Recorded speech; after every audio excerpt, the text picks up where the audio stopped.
শতরূপে সারদা বই থেকে পাঠ, বিষয় নিবেদিতা, ধ্রুব মন্দির, শঙ্করী প্রসাদ বসু, ষষ্ঠ পর্যায়ের আলোচনা, ভারতীয় নারী আদেশের চরম বাণী সারদা কেন, পরবর্তী অংশ।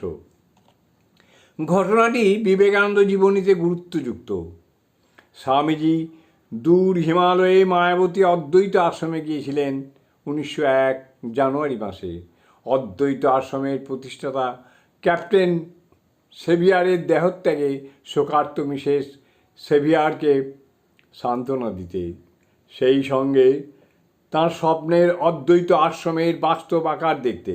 অদ্বৈত আশ্রমে বিশুদ্ধ অদ্বৈতের সাধনায় যদিচ একমাত্র অনুমোদিত, তথাপি স্বামীজির দুই একজন সন্ন্যাসী শিষ্য একটি ঘরে শ্রীরামকৃষ্ণের পট পূজা করেছিলেন। স্বামীজি অদ্বৈত আশ্রমের এই নীতি লঙ্ঘনে অত্যন্ত ক্ষুব্ধ হন এবং তার ইচ্ছায় সম্মানে পট পূজা বন্ধ করেও দেওয়া হয়। তথাপি স্বামীজির উক্ত শিষ্যরা মন থেকে সন্তুষ্ট হননি। তাদের সংশয় এমনই গভীর ছিল যে স্বামীজির ইচ্ছার ঔচিত্যকে পর্যন্ত প্রশ্নাধীন করে। তারা সীমাকে পত্র দিয়েছিলেন। সীমা তার যে উত্তর দেন, রামকৃষ্ণ সংঘের ইতিহাসে সেটি অমূল্য দলিল।